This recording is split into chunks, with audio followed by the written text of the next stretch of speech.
Hi, Suzanne. Hi. Hello. So, what are we going Hi, to everyone. discuss today? We were going to Hi. talk about Lars von Trier's film Antichrist. Right, right.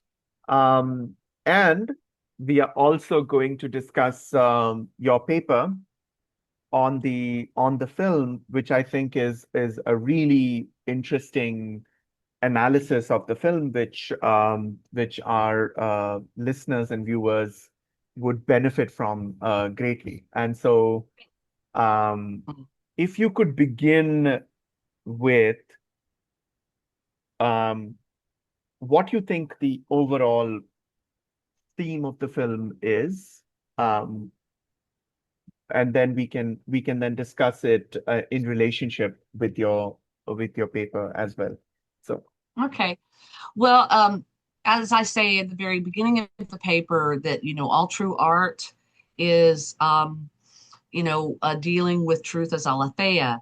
And mhm, so it is not like true art has these very fixed and predetermined meanings, that should be universal or that everyone should be able to pick up on. mhm, Um, Rather, that art is an invitation to um, see new things, understand things in a new way, and such. So that I sort of take that position, and from that position, I say that obviously there's a lot of themes that everyone can kind of recognize present in the film, but that one of the themes I picked up on and found incredibly important is the way in which our paradigm or the constellation of intelligibility in which we exist, this late modern, is one that operates with these fixed binaries of men and women or masculine, feminine. There's a host of binaries that show up in the film: rational, irrational, nature, culture, good and evil, but that the binaries themselves are what need to be examined more closely right, so as to understand how binaries come into existence in the first place, and that all binaries necessarily eclipse a third element, if you will, that when we can regain it or reincorporate it, opens up just an entirely new way of being, essentially. And right, yeah, right. So, so the question of binaries and the understanding of how binaries work and how the binaries need to be disrupted. So this is the core, and this is also something that is central to your paper, which I was hoping to share on the screen right now for our viewers to just get an idea of. So I hope my screen is yeah, visible.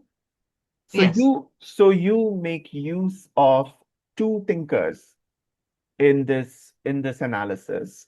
So first of all, just to get the name, the name of the paper is Art and Myth Beyond Binaries, and hmm it deploys Agamben and Heidegger um, hmm as a way of thinking about and of reading von Trier's Antichrist, and and the two main ideas from these thinkers that you have deployed are the notion of art as aletheia in art and truth as aletheia in Heidegger, which would be the notion that truth is a dynamic relationship between concealing and unconcealing, and that in all unconcealment, in all showing of the truth, there is always a concealing that still is left, hmm which allows for constant engagement with the truth, constant interpretation. And, great, and the other idea that you have taken from Agamben is the notion of the state of exception. So, great. so just to if I could just go to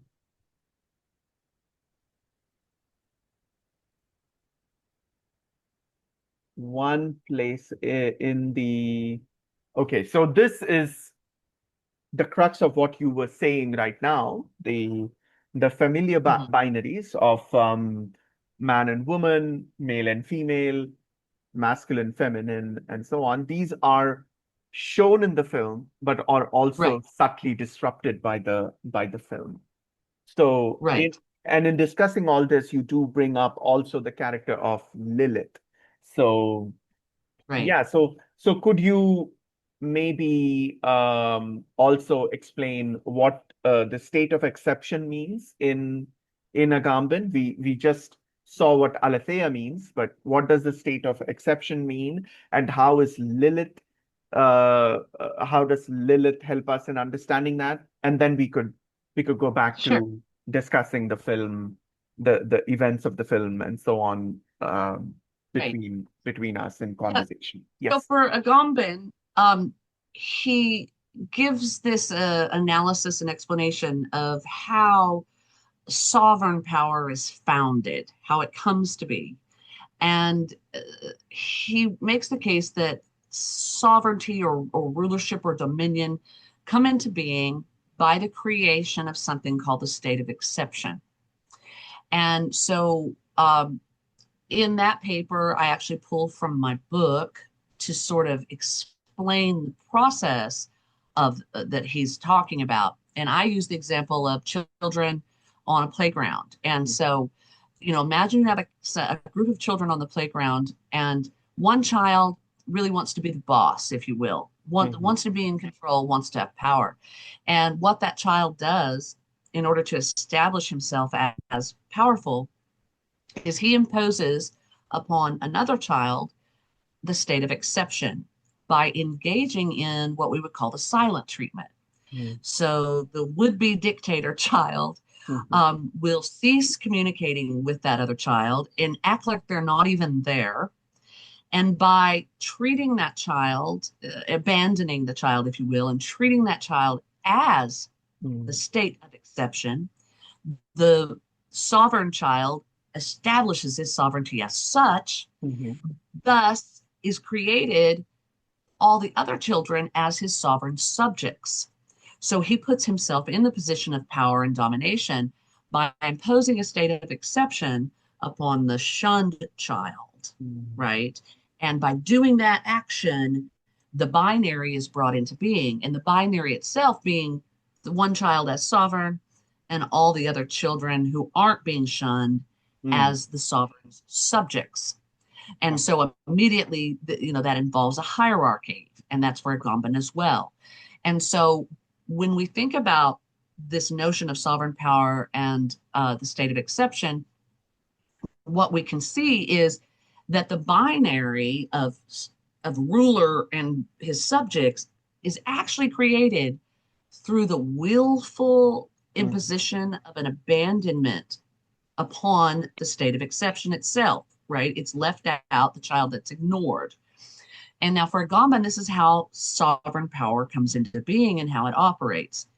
And what I do with that in the book and in this essay is I make the case that we can look at binaries in general and recognize quite easily that most binaries do involve a power differential, that whether we're talking about man and woman, uh, culture and nature, good and evil, whatever binary we were looking at, one of the two of the pair is the sovereign ruler or is the dominator, if you will.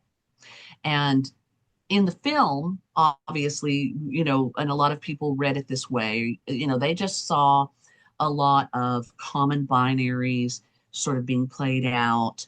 The man is the powerful one, he's the rational one. The Mhm. woman is the powerless one and the irrational one. Mhm. And then obviously, culture is esteemed over nature, right? Light over dark, good over evil. We can come up with as many binaries as we wish. And now, of course, what I had done in my book and I use in my paper is that I talk about the mythological figure of Lilith Mm-hmm. as sort of this quintessential example of the state of exception. Okay. So, in Genesis, there's the two different stories of creation. And the way that Jewish folklore and stuff addressed that was to say, well, that first woman that was created was Lilith, because she's created out of the dirt like Adam, Right. and she's bad, she's got to go. And then we create the second woman out of Adam's rib, and she's going to be subservient and do her job. Now, I argue that Lilith herself is a state of exception, but that this isn't really a matter of men versus women. Mm-hmm. That ultimately, what Lilith represents is an aspect of human being Mm-hmm. that the masculine, in its drive to be sovereign, Mm-hmm.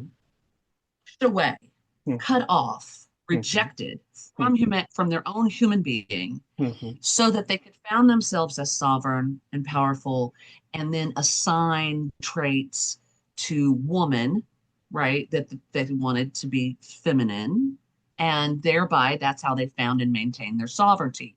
Right. um and so hopefully that's somewhat clear enough that, again, this isn't about Lilith as purely a woman or feminine. The case I'm making is that Lilith is simply an example of the notion of the state of exception, and that what was rejected when Lilith was rejected was not something uniquely woman or feminine, but something that's human, but that the masculine did not want to embrace. And so I used sexuality specifically because of what Lilith represents. And if the binary is rational and irrational, and that's man and woman, masculine, feminine, Mm-hmm. culture, nature, Mm-hmm. I'm arguing that Lilith is the state of exception, that is the area we call non rational. Mm. It's not irrational because Right. it's not part of the binary. Right. And I think that there's a lot of rich meaning in Von Trier's film Antichrist if we approach it using this kind of hermeneutic, if you will, in terms of looking at what's going on in the film and what the film, all the myriad potential meanings of the film. Right. Right.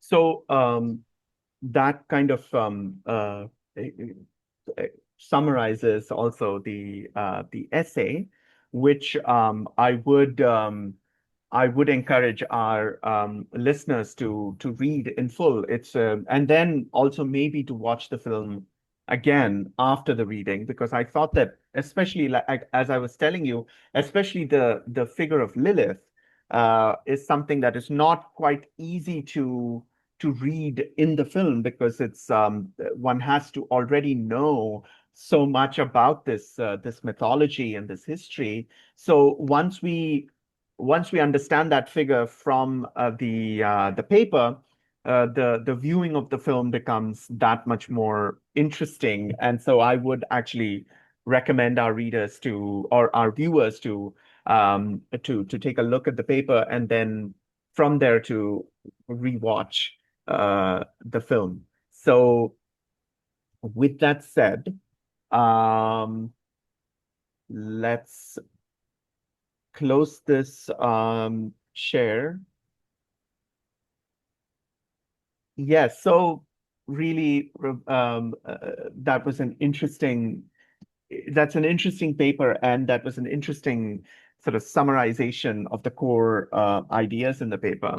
Um, so so far as the film itself is concerned, you were also mentioning to me how you feel that both the characters are fundamentally flawed, and given their given that they are flawed, that itself is kind of subversive to the binary presentation. And one example that you gave was how, in talking to him about this whole history of gynocide, she basically sees the the representation of women as evil is something that rather than or as evil and therefore as something to be suppressed and so on that she's reading in her research rather than sort of fighting against that or arguing against that, she sort of embraces that. So she's Mhm. also coming from a place of a lot of let's say a lot of vulnerability, but also a lot of uh, negativity. She herself is um, has taken on a lot of the patriarchal Right, history onto herself. So she is also not a perfect figure. Both of them right, are in their own ways imperfect, and that itself is it speaks somewhat against the binary. The film is not making a simple claim as to the woman is good and the man in the film is bad, but it's a much more right, complex discussion that's taking place. So that's also an right. interesting aspect of the film that could be discussed. Right. And that's Yeah, one of the ways in which I do think the film, I obviously an oversimplified viewing of the mhm, film and people that want to take offense at, certain things in the film, can quickly say, well, Von Trier's just reinscribing these tired ideas about man and woman and masculine and feminine. yeah, And so, but the characters, they do exemplify sort of what you call standard traits of the masculine and feminine, right? He's calm, right. he's rational, he's a man of science. He says that, there's no place for good and evil in therapy. Um, uh, Dreams are of no significance. She kind of cajoles him about that at a certain point. And she also And then, says something like Freud's time is over or something like that. And right, yeah, when she brings up Freud and dreams have no meaning. And then obviously she's, vulnerable and weak and suffering, greatly with her grief, and he's being sort of this pillar. yeah, And so my point being that there are these sort of standard masculine and feminine tropes that are in the film, but I don't think that it stops there by any means. And in fact, that would superficial layer of the onion that you just tear off and throw in the trash because you're not even going to do anything with that. right, Um, Going deeper though, um, the film sets up these sort of very standard binaries for us. But then I think what happens in the film, um, even without, applying Lilith in the state of exception, a viewer can still recognize that the film is calling a lot of this into question. And, if right, anything, pointing out the ways in which these so-called clearly delineated dichotomy or binary, it isn't that at all. That's oversimplified and quite ignorant. Um, but and as the thing goes on, right, Willem Dafoe, who we know as he, um, is having his own sort of yeah, experience of attempting to leave Plato's cave, if you will. There's, ways in which he does break free of his shackles and starts to take a look around. And then, he does seem to at least be making the ascent enough to recognize there's a fire causing shadows. And in that way, his character uh, could be argued to be in a better position, if you will, under patriarchy right. to have enlightenment, whereas the woman's position under patriarchy is it often results in, gynocide, right, which Mm. is the very topic So of her thesis. the topic of the thesis itself could be seen as um, suggesting um, a history of Western thinking, let's say, Mhm. which could be one way of reading the film as a kind of. So he represents the rational analyst who has no time for dreams, for good and evil. He's someone with a scientific temperament and so on. So generally speaking, in the history of philosophy, that was all those activities, all those ways of thinking were considered to be feminine, right? And so, and those ways of thinking, those alternative epistemologies is what he is in negating. And so that's also a kind of gynocide that has taken place in the history of Right. thought, right? So Right. it can be allegorized at that level also. I was recently Right. reading a book on Bergson, the French philosopher, and and I mean, he is important because he brought in alternative ways of looking at the world, including um, the importance of intuition, the importance Right. of looking at time in a different way, in a non-mechanistic way, and so on and Right. so forth. And I read that during his time, many people thought that Bergson is a philosopher for ladies because he is soft, he is not he's not Mhm. rigorous in the sense that rigor was understood at that time. And also in his lectures, a lot of women were in attendance and they Right. actually were drawn to his way of thinking. So he was dismissed as a woman's philosopher, and that was itself enough to dismiss him during those times. So his approach, his epistemology in all this is also an interesting insight into the history of Western thinking, where Right. a sort of intellectual gynocide has also taken place. So the epistemologies that she is presenting is something to be Mhm. squashed. It's not taken seriously. However, as you've been pointing out, that in this film uh, appearances are not sufficient. There's something happening underneath it all. So there's also in this film a kind of movement on the part of Defoe's character, on the part of him, from this kind of rational scientific epistemology to something non-rational or something super rational beyond Mhm. what he considers to be rational Right. intelligibility.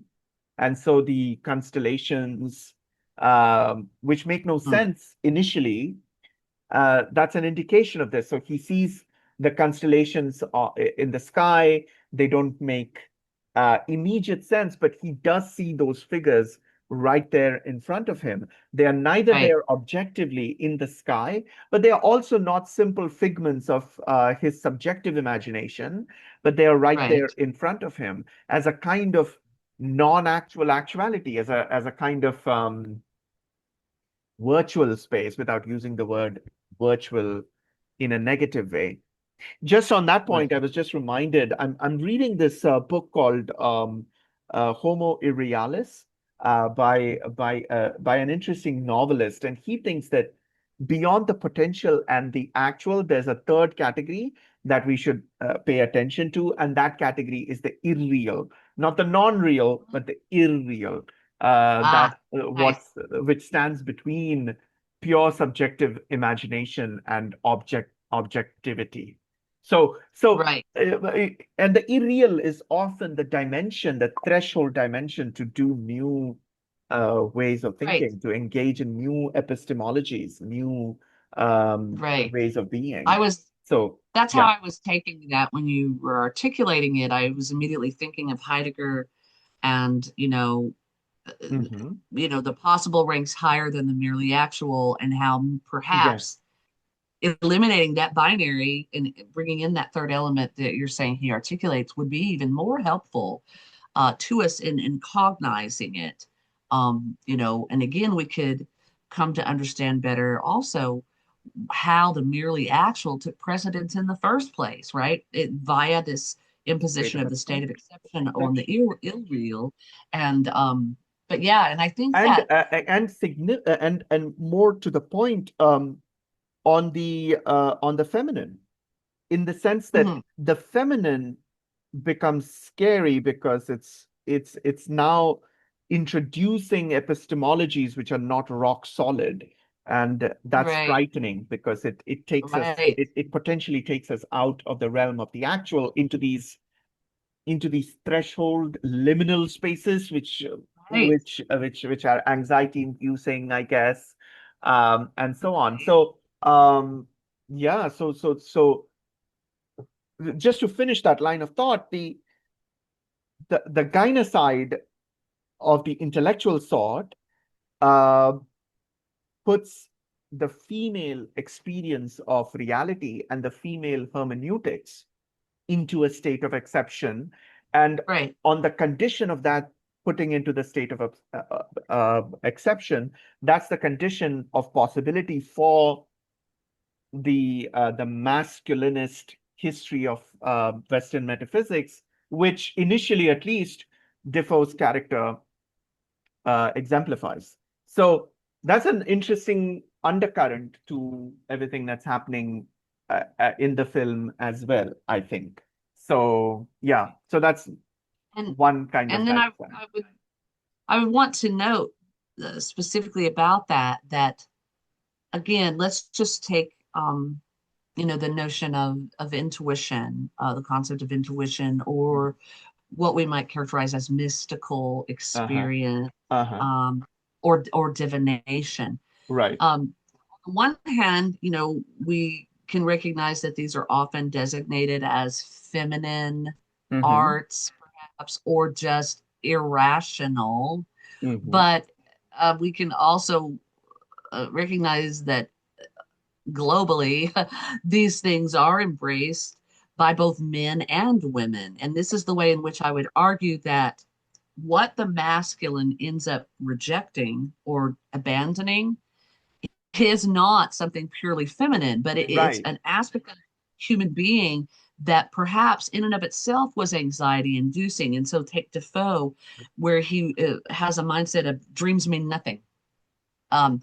But yet in the film, we see that when he is plagued by certain dreams, they clearly do mean something. Right. And that's his opportunity to sort of embrace what had formerly been abandoned. And I would Right. say that obviously in cultures that have men and women who are shamans, or men and women who practice some kind of mysticism, or men and women who do energy healing, that all of this is an example of something that was abandoned and sort of made the state of exception by a rationalistic Right. patriarchal sovereign, So but yet is clearly something that when embraced and reintegrated, right. it's very meaningful and is open, if you will, to all human beings. Right. And it's not really anything to do with man or woman, masculine or Right. feminine.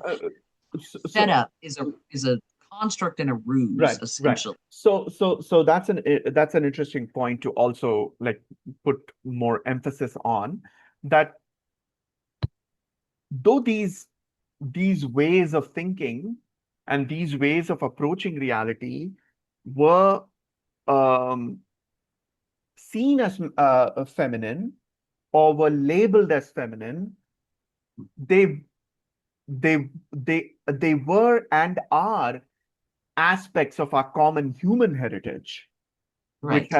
which has been projected as a negative thing, and then has been that negative thing has been projected onto women. But that doesn't mean Mhm. that they are inherently only feminine, Right. because then the duality would still stay in place.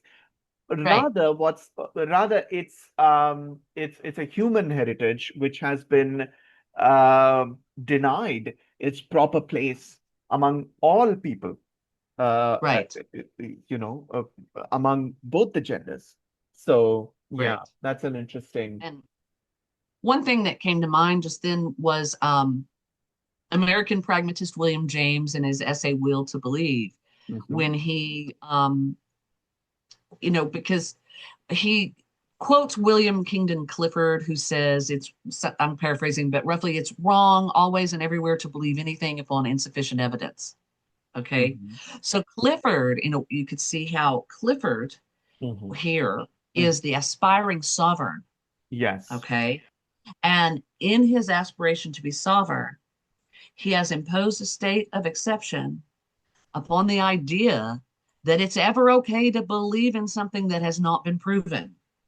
And that's actually what William James is doing in that essay is pointing out one, how that's just wrong, and two, trying to show you how it's practically not even workable, because there are so many things where we have to have the will to believe first before it can come into being. And Yeah. James uses great mundane examples, like anything from like making a new friend to asking Right. someone to marry you, to, and then you take it on to, going to graduate school or trying to become a doctor or what have you.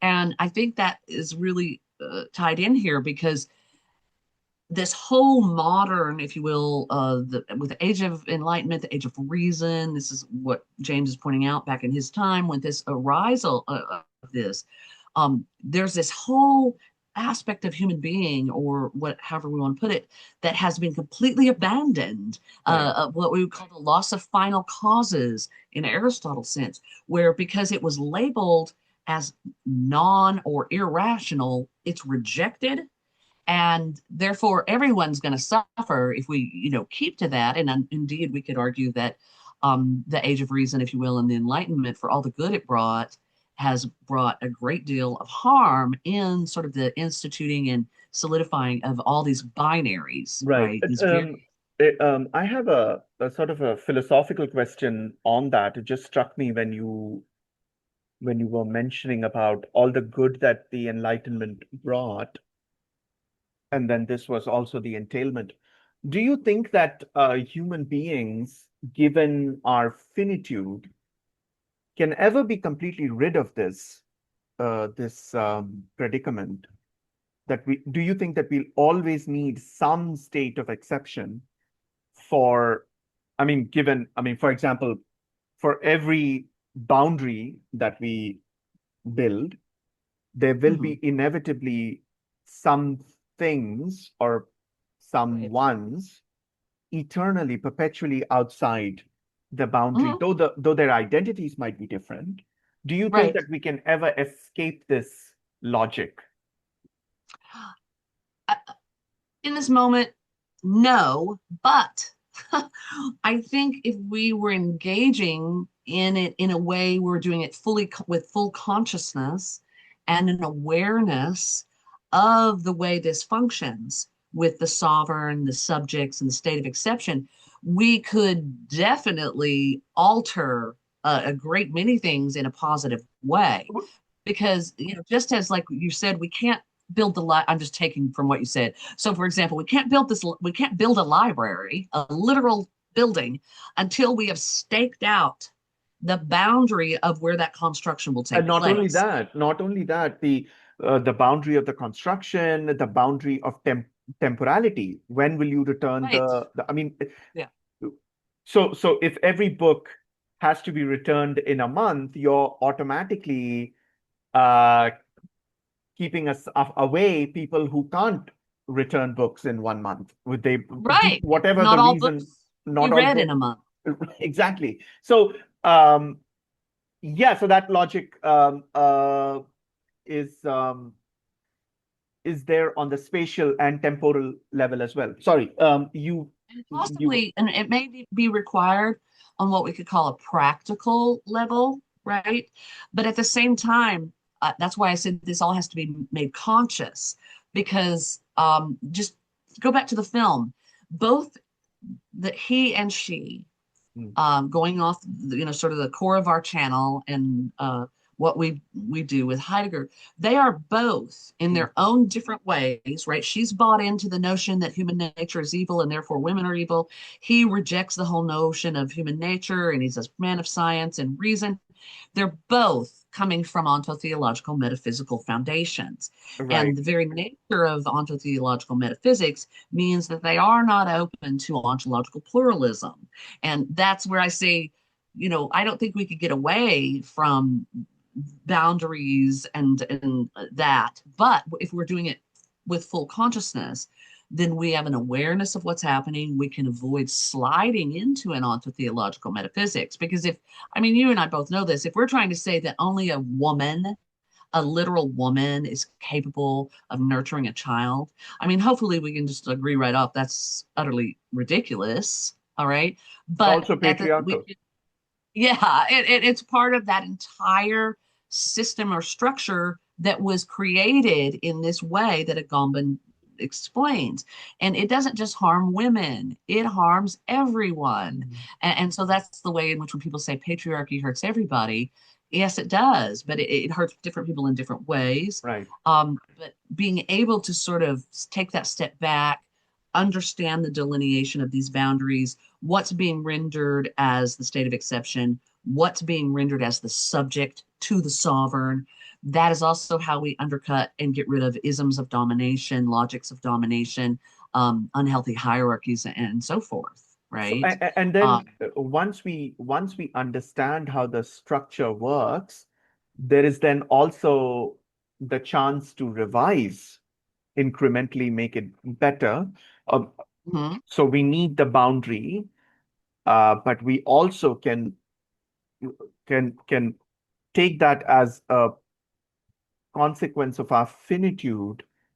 But at the same Right, time, once we recognize that, we can keep revising it, we can right, we can work on it, and it's all a work in progress. Justice is a work in progress.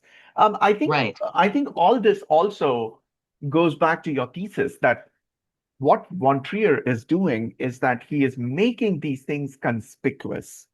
That's why right, some reviewers don't uh, are stuck there. That right, maybe Von Trier is promoting this aspect of the binary relationship between the he and the she. But what you're right, what you're saying is no, no, no. He's making this conspicuous, and right. that is the first step to undercut or To to deconstruct. deconstruct, Yes, right? And we've mentioned absolutely. this, I think, before in the channel that there's this Hegelian sort of wisdom, I think, that, or he says it in the Science of Logic, if I'm not mistaken, that to know that this is the boundary line or this is the margin is the symptom of having transcended or transgressed that boundary. Mhm.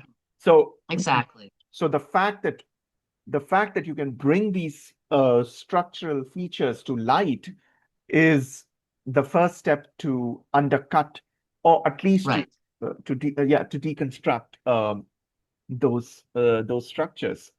So yeah, that's right. an interesting answer, and also I think that's what you're saying. The film itself is doing.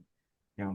Yeah, that's what I the case I make that you know, granted that he and she are very different because they're operating in different ways within Right. this paradigm that Mhm. has this binary, Mhm. but while she obviously ends up dead, um and again, this is, you could argue that he's already uniquely positioned within the paradigm as a he to Yeah. be in a, to come out on the other side, if you will, in a better state. So when he's laying on the floor towards the end, he looks out the window, he sees the stars, he sees the imposition of the constellation that he had earlier told her, that's not real. And he even says, but that doesn't exist. But yet there it is. And Mm. there are the crow, the fox, and the deer right there in the room. The crow has helped him find the wrench.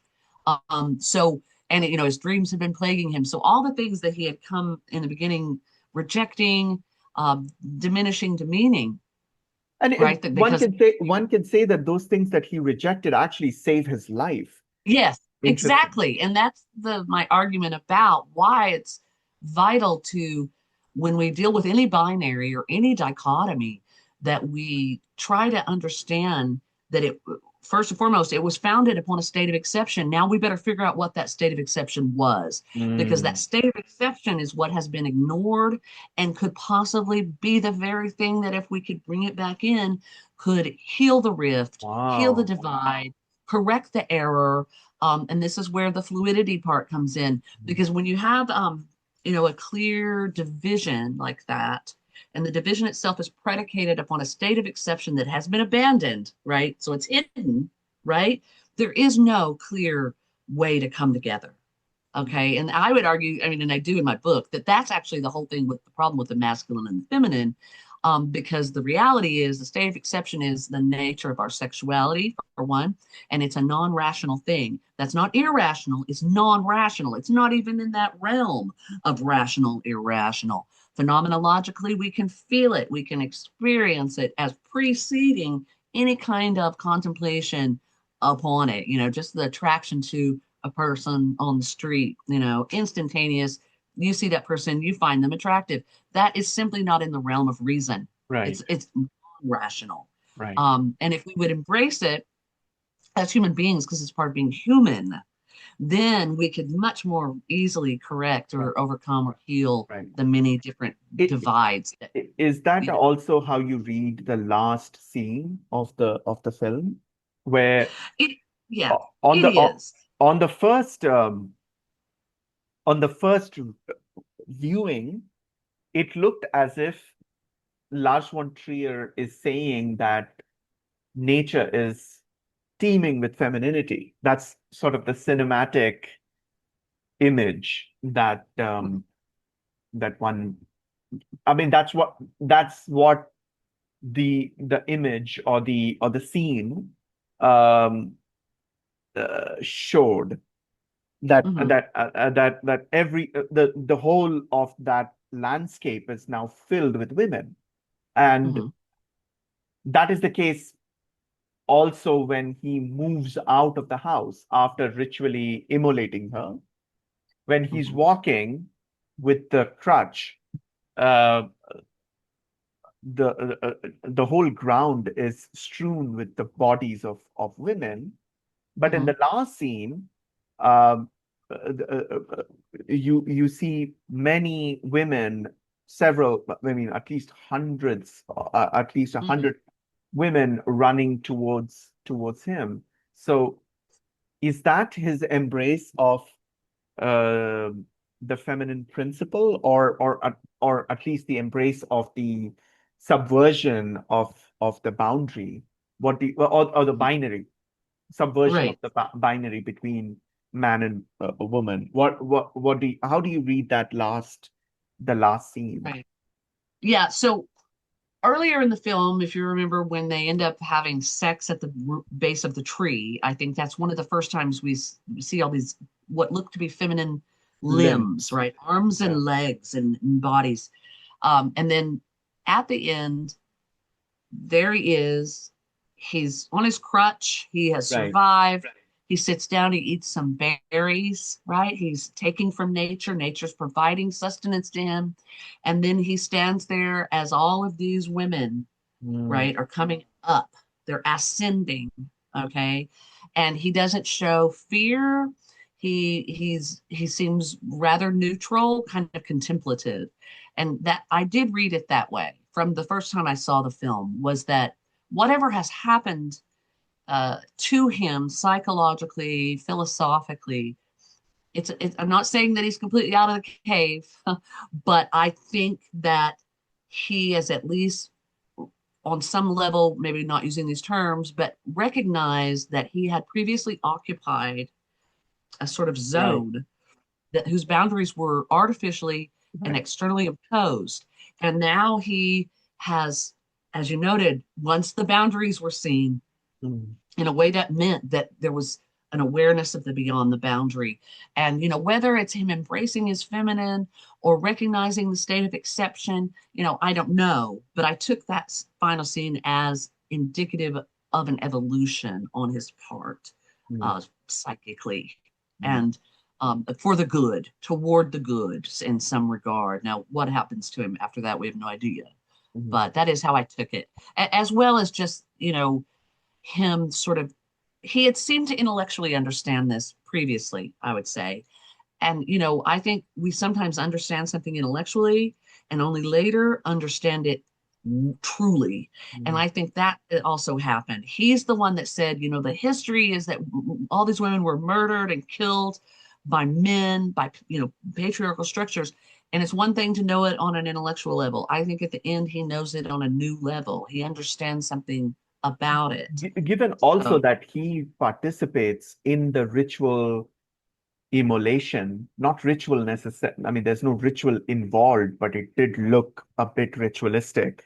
sure. Yeah, The it way did. it looked as if she's being burnt on the stake. And Hmm. he didn't have to do that for survival. He could have just Right. left it. Left her. Mhm. But one could argue that he had to do that to to uh, to remove the evidence. But I don't think he is a person who would do that. He would, I mean, Right.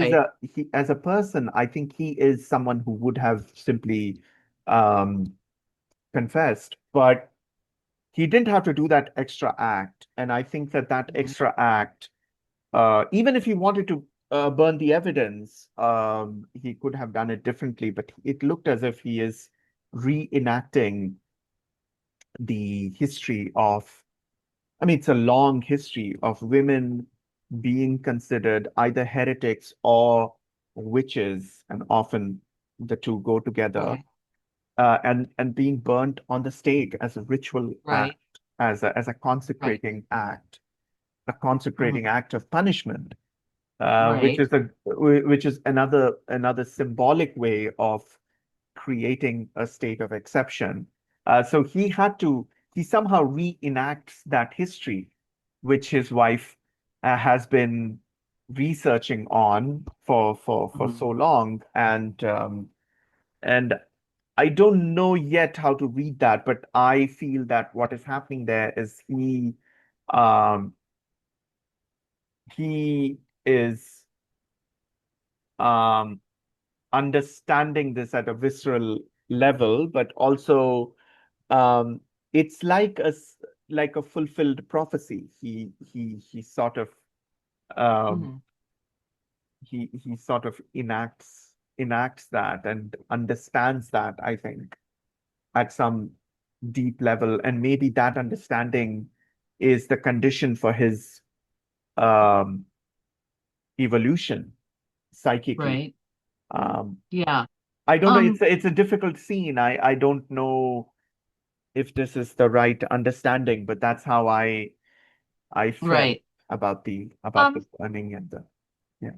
I'm not, I don't, I think of a couple things. Mm. So, she's already dead, first Right. of all. He's Hmm. choked her to death, and her eyes turn red. I believe she's clearly dead. Yeah, she is. So, Yeah. Hmm. in that regard, he's not burning her at the stake because that's alive. You're alive when you do that. Oh yeah. Mm. Okay, but here, and this again, I'm just No, speculating, and if I could just interrupt. If she is dead and then he is, I mean, that actually goes to proving the point that it is a presentation. It is a it is a it is a kind of enactment, and mhm, therefore is maybe an understanding of that history at a deep uh visceral level. The fact mhm, that he did it after she is dead actually proves how it was an enactment.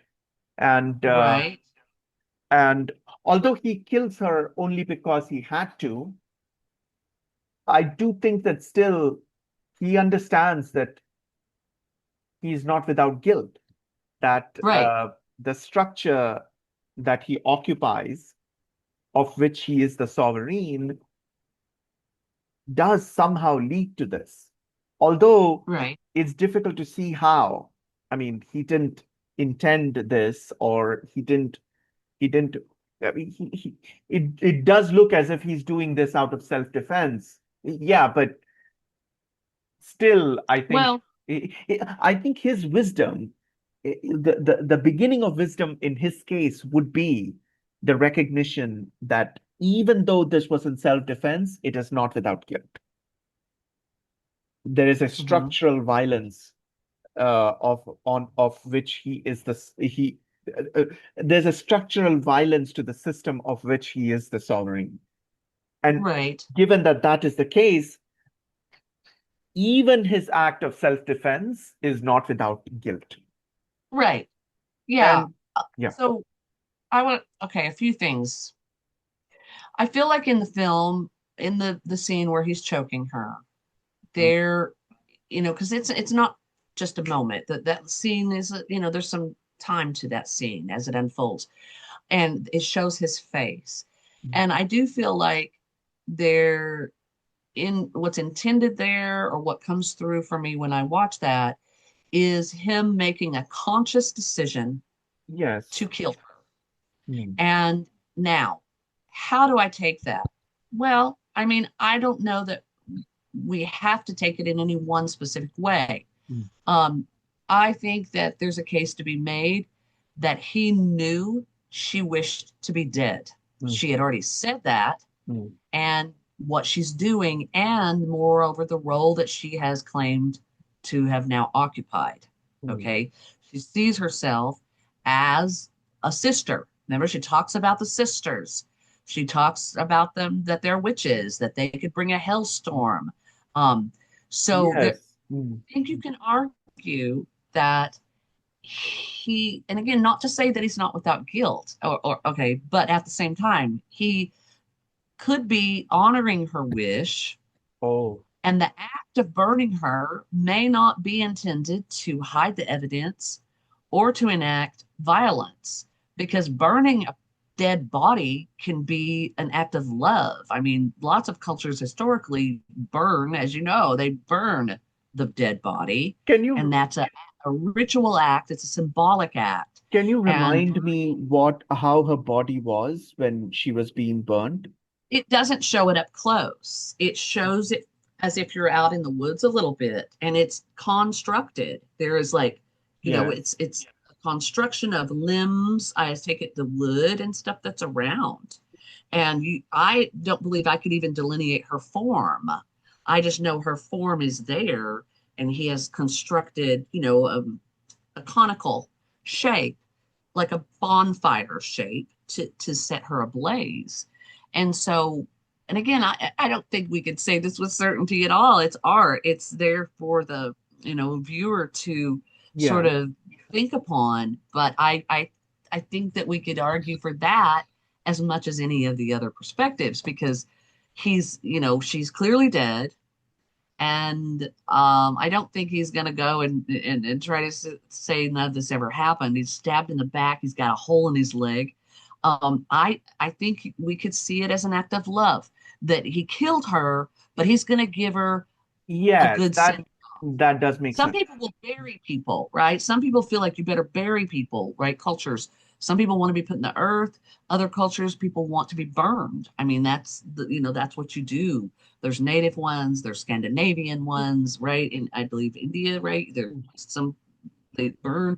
So I think it could be seen that way. I'm not saying that is what it is, but I took it that way. I actually read it that way, that when he burned her, he was it was an act, a ritual act of, if we don't want to use the word love, a ritual act of closure, a ritual act of Mm, respect, or something like that. So I just think that's an that does make option, sense. Yeah, yeah. because she is dead. And I think he chose to kill her. It wasn't, I don't think he was out of his mind. I don't think the character I would think claim. I thought that he did that. I also thought that he did it deliberately, but I thought he did it because he didn't have a choice because he can't run, and he doesn't expect any other result because Oh, you mean her murder? Are you talking about the killing of her? his possible murder. He could be killed. Right. So if he needs to survive, because now he's seen this aspect for at least half the film now. She trying to, and she says openly that one has to die. That's what she Yeah. says. So he knows that there is no Yeah, other that has to do with option. the constellation and all of Right, right. the So pagan. he does, Right. yes. So he does make a deliberate choice, but it's still a deliberate choice of self-defense because if he doesn't do it, she will kill him. So he knows that there's no other way. I If he wants to survive, he has to do this. Um, but I I like think your we, reading. I like your and reading of the. I do Sorry. think we can question also whether, But she ever really intends to kill him because, she hurts him really bad multiple times. And then every time is like, do not leave me. Do not leave me. Where do you think you're going? But see, So she, okay, you so know, how do you read how so he asks her, did you intend to kill me or did you want to kill something like that? And she says, not yet. So how do you read right. that? How do you I think that her character, her psyche is still sometimes questioning what's uh happening. Because she does do that where she shows, I think we talked about it before, not in this recording, but she's puts on what I would call the different masks right. of the feminine as constructed by patriarchy. So sometimes she's helpless and like a child. Sometimes she's petulant. Sometimes she's angry and irrational and having a fit. Other times she's a seductress. Other times she's this evil child killer. And so, there's a way in which I think So she's if we see it like that, then this entire film is like a history of sexual difference itself. Like the social history of sexual difference. The mhm, how men and women so masks, but also roles, what roles they have taken vis-a-vis each other through right, history. And that history is the history of patriarchy. So right, that's another way to read this. So in a way, what you're saying implies that she's not even one single person. She doesn't have a right, name, obviously. She's simply called she. And mhm, maybe she's not the same person. She's always right. she's always some other She person as shifts. yeah, she shifts. And I mean, he does have a single definite relationship with her, but there's always a variation to who she is at this point Right, because she is genuinely hurt by what right, happens to him when she actually digs him out. She is hurt by the pain that he is going through, but at the same time, right. she in another But she's role she can't help it. She has and to. she's you know, obviously mentally unwell, but that's just to oversimplify and gloss things because I do believe that one way to take it is that at least from the point when you could argue that something really happens when he insists on becoming her therapist. Okay, you could make the case that when that happens, there's a shift, and from then she's in opposition to him, and she challenges him on a variety of things and calls him out as arrogant early on. Because as soon as he decides to become her therapist, he sort of makes her into his cognitive object. So she's Right, his object to right, study. right. But And once they get that is to very Eden, ontological. Yes. right. And once they get to Eden, and he has, had her do that a couple of exercises, and then he belittles what she has to say about nature and the Yeah. acorns, and he's something like that. That should be a children's book. I kind of feel like there are these moments, almost like a dial that clicks as it turns. And once she's out in Eden and he has demeaned her, dismissed her, her dial is clicking over towards her Ah, full adoption. Do you see her full I adoption like of the this. masculine, of the patriarchal construct of the woman as evil?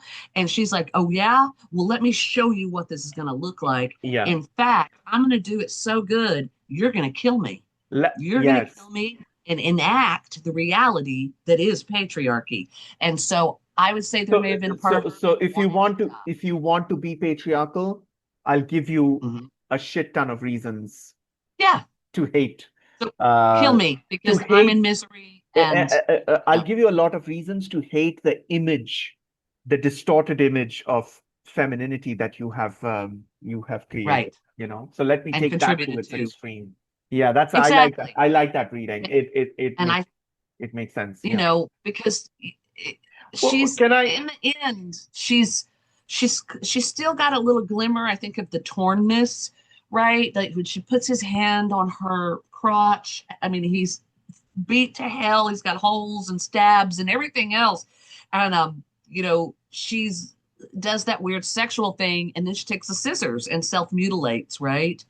It's like that to me was maybe that final click over. Yeah. And then she was like, now it's a fight to the death. And she really wasn't gonna kill him. Like, I think Mhm. you could argue maybe she knew he would She would succeed. she would never have she would have made it always the case that he would be the killer. Yes. I mean, Right. she would have designed the universe in such a way that Right. she would be the gynocidal reality would be Victim. shown to him, yeah, Right. as the victim. Which is why I think that that last scene, the pyre scene, might be a ritual one. The reason I Hmm. think that is because not only have I made you live up to the patriarchal ideal of killing me, I'm going to Hmm. make you live up to this additional excess element Hmm. of ritual immolation and Hmm. the ritual sacralization of the state of exception. That's the extent to Right. which she takes this. And now, obviously, she is dead and she can't make him do this. Maybe all the constellation business, all those things are a way to ensure that he moves beyond his Yeah. arrogant rationalism. Right. He's not And going to go back to the way he's things not going to were. go back. He's going to see what patriarchy does to women. I'm going to make make him aware of that as Hmm. like one would be when something is theatrically enacted in front of them. I'm going Right. to do that. And I would have already done the work which is necessary for him to shift from his. I'll also make him into a priest, is what she. I Right. will make him a gynocidal priest. So Right.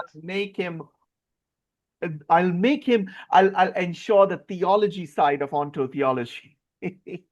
Right. That's why I Right. think the last scene could have been a sacred one, Right. a ritual one. Yeah. Right. I have one question which to be honest, I did not understand. So I need you to throw some light on this.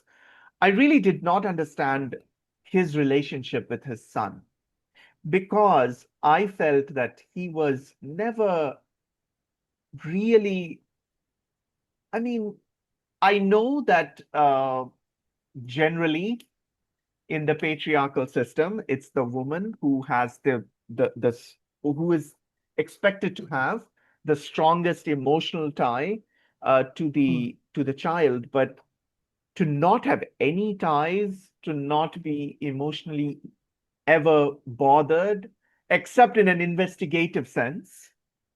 I didn't quite understand that. I didn't. He Well, simply he's not even there is angry at the shoe thing. He just Well, it's just okay. Oh, well, curious. see, I didn't take it that way. So, okay, I believe that they do show him grieving in the early scene where right after the baby dies, the next thing you see is as if you're in the hearse on top of the coffin looking out the back window and you see He all the funeral people and he is crying. He's he the is one walking mourning. He close does to the mourn hearse. on that day, but But I don't. at like a good man under patriarchy, what does he get? Here's your out. Here's your out. Adopt your position of power and protection and go into therapist, rational mode because your wife is so weak and pathetic. So so She so has collapsed so one on the way road. to so one way to read the entire film then is that his role as analyst is a form of grieving. That's what he does. I would even argue that he's making a state of exception of his own grief. And Hmm. by abandoning his own grief, he's able to put himself in that position of the analyst as the protector, as the stable one, and focus all of his energy on his wife's problems, right? What's wrong with her, right?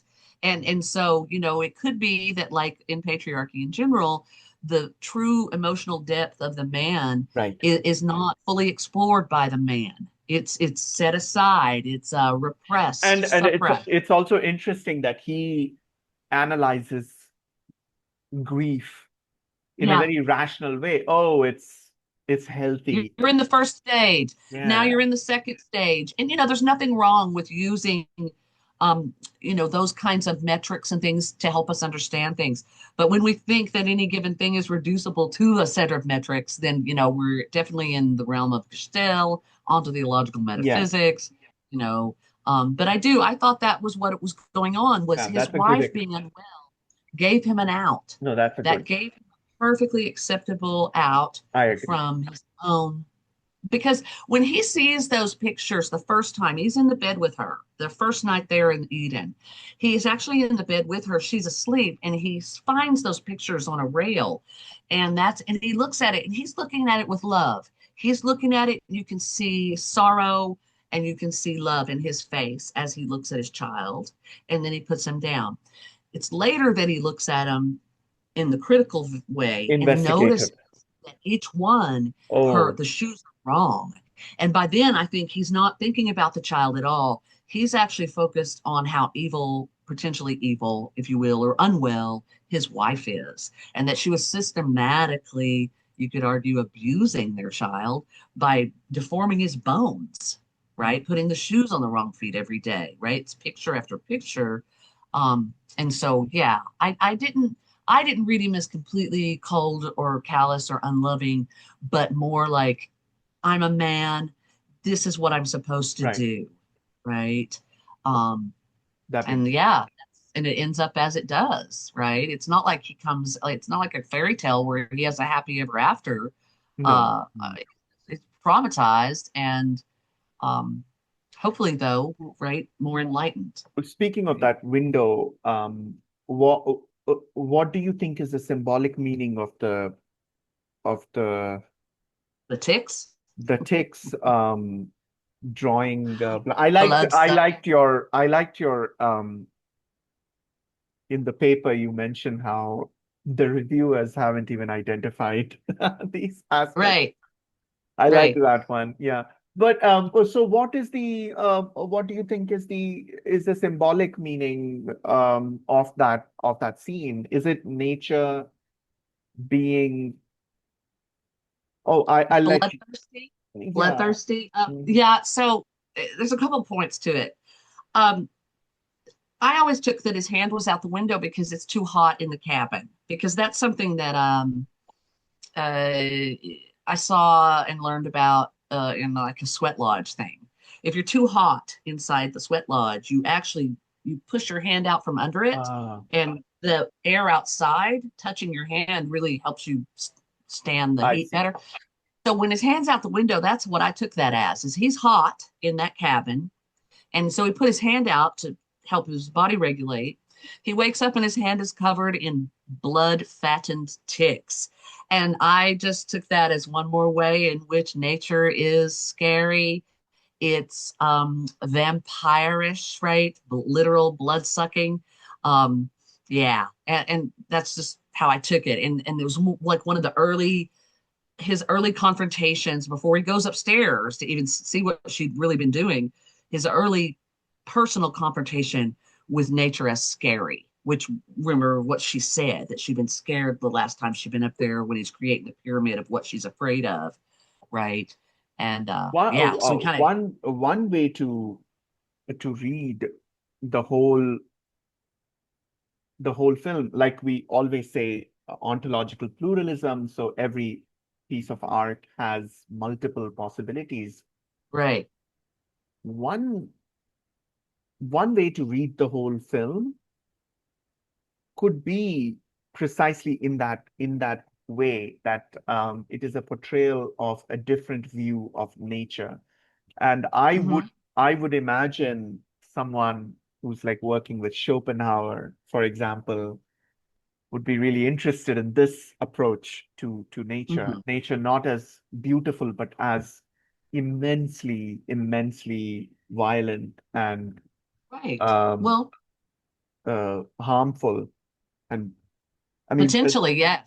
Right? potentially, yes. And I was mentioning Freud before we had a small conversation before the recording, and when I went into the film, I was reading Freud's Beyond the Pleasure Principle, and Mhm. there Freud is basically saying that all eros is intrinsically intertwined with Thanatos, with Hmm. death. And so Hmm. the opening scene for me sort of symbolized that intertwining of the sexual act and the act of death Right. at once. And for Freud, um, there is in all organic life a drive. It's an Hmm. interesting word, this word drive, which it's very different Hmm. from a purposive Right. one. So all organic entities have a drive towards becoming inorganic, Hmm. their organicity dissolving. And so Right. the idea of the sexual act being shown simultaneously with one of the most difficult to stomach acts of death, the death of a Hmm. child, uh, Hmm. and the act which is supposed to uh, give birth to a child. Right. The, the juxtaposition, more than just the juxtaposition of that, yeah, made me feel that one way to see the film would be to see it as portraying nature as Right. constant. I mean, have you seen that really interesting Werner Herzog um monologue, which he does in the midst of his uh when he was making Fitzcarraldo, the film. Uh, Hmm. so he makes that film in the Amazonian jungle, and he has a monologue in which he basically says that nature is not beautiful, even erotic. He says, all I see is asphyxiation, fornication, death, vileness. He sees nature as vile, and these themes could also be like another way to see the film. Right. One would be this question of the patriarchy. Another way, completely different way to watch the film could be as to see it as a kind of Schopenhauerian comment on on Right. nature. And so Right. yeah, so Now uh and I think that's applicable because um, there's a way in which the nature itself, how it's been construed yes, under late modern constellations of intelligibility yeah. is as either or, right? Oh, it's beautiful. Oh, it's Ah, terrifying. mm, And the reality is that it is actually both, but the nature itself was a true nature, a state of exception that was abandoned. And so in that abandonment, we establish culture in nature. Culture is dominant. Nature is just there for our use, right? We okay. use it. We cut down the trees, we eat the animals, we go fishing, we go boating. Or But or we what put nature her is in on the rack. itself, Yeah. right?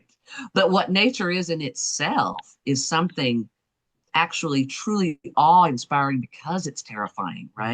Real That's the awe. key, I think. Yeah. Rather than an either or, nature is sublime, awe-inspiring, majestic, and threatening.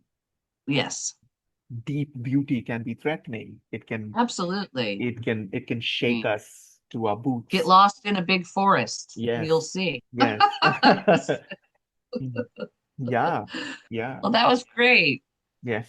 And It speaking was of a great. getting lost in a big forest, maybe at some point we can talk about the Blair Witch Project, right? Because that's getting lost in a big Yes, forest. and there we also will have interesting things to talk about regarding the way that it is filmed also. So maybe that Right, could be the right. next losing ourselves in the forests that we should Yeah. do. Yeah, Yeah, so this was fun. great. Yeah. Yeah, thanks Thank so you for the much. paper And also. oh, thanks for bringing it up. And thanks to anybody watching. Like and subscribe, please. And yeah, we'll be back before long. Bye. Bye.